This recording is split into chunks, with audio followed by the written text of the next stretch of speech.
Ruby Whitehorn and Jewel Spear. Coach will begin with an opening statement, and then we'll open it up for questions. Coach? It was good to get a win against a really good team, especially when we were not really shooting well, especially at the rim. Questions? We'll start with Cora.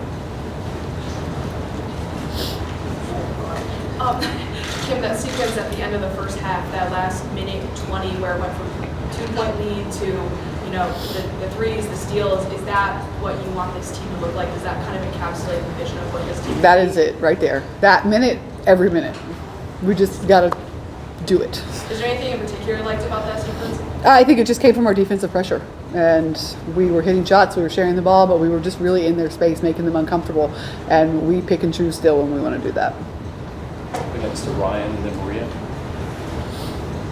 Outside of really that fourth quarter, you're able to avoid kind of getting into any sort of foul trouble or into the bonus. What do you think kind of led to that? Just game playing out that way, or defense? Yeah, it was like the quickest game we ever played. It was nice. We've been talking about it, so I think we did a better job of adjusting. I think we did a better job of being in our gaps defensively, so there wasn't so much happening right at the rim until the fourth quarter when they decided to pressure and just go right to the rim, and that's when we wanted to foul them and be shot blockers. Maria and then Casey. For Ruby and Jewel, I know y'all were really kind of too young to remember much about Pat Summitt, but this big reback Pat Knight and Summitt on the jerseys. For both of you, what does this kind of game like this mean, particularly at Tennessee? I think it's special just knowing who Pat Summitt was, as the coach here at Tennessee and the legacy that she left for, not only women's basketball, but just women's sports in general. Just being able to play here at Tennessee, having a lot of greats before us and, being able to put this jersey on and play with pride, I think it was very special. Yeah, I think a lot of teams, like in NCAA, they all wear We Back Pat shirts and we all support it and all, but like playing here in this environment and at the place where she actually coached is a completely different feeling, and it's special. Casey, Cora, and then Jack. Ruby, it looks like you had a message on your shoes tonight. I'm not sure if you had written it on for specifically tonight or if they were maybe older shoes and you wrote something on them, but can you just kind of dive into what that message was and why it means something to you to write something on your shoes?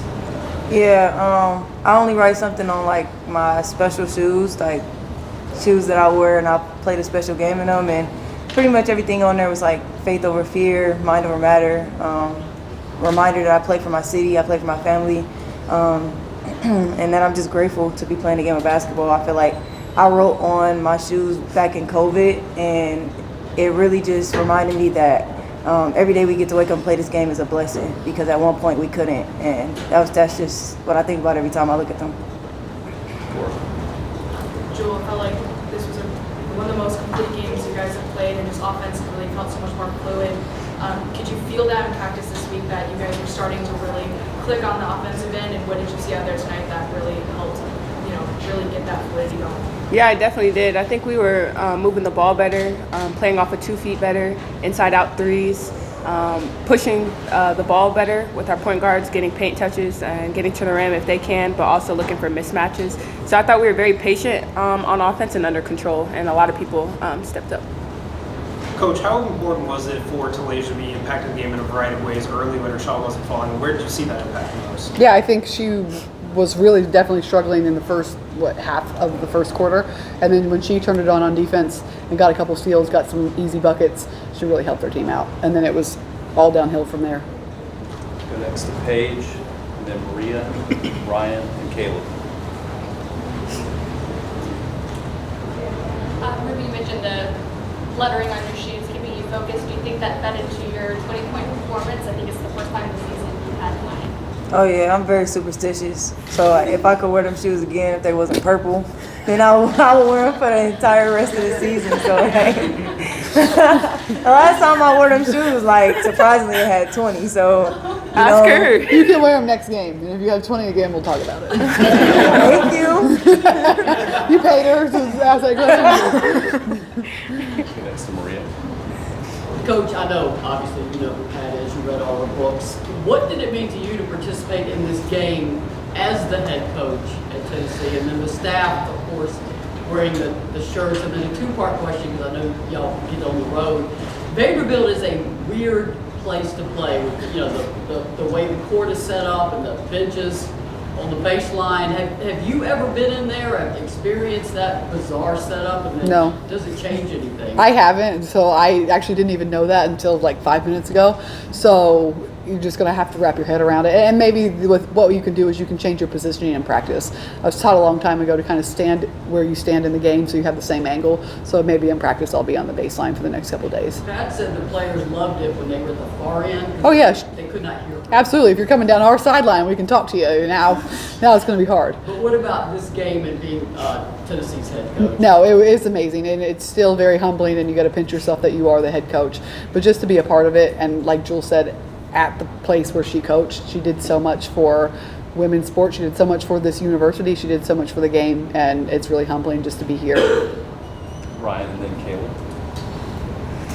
For Ruby and Jewel, when Talasia gets going like she did in the second half after maybe not seeing her shot fall as much in the first half, what's that like from your perspective? She can do that all game. She can do that all game. Like, I feel like she's definitely one of the best defenders in the SEC. It's very, very hard getting past her. Like, I play against her in practice every single day. Like, it's hard. So I feel like when her shot's not falling, she really like gets up and takes pride in playing defense, especially when we encourage her to do so. And then on the back end, she come down and scores 16 points in the second half of the game. So it's amazing. Yeah, I say the same thing. I told her going into halftime that she sparked us, you know. She got 2 big steals and then we got 2 big threes. So when she's not scoring, she still impacts the game, whether that's on defense or just getting offensive rebounds. Caleb, then Emily Ray. For either player as well. Samara mentioned on her TV interview that y'all knew Mississippi State wanted to get out and transition. How did you feel that transition defense was tonight?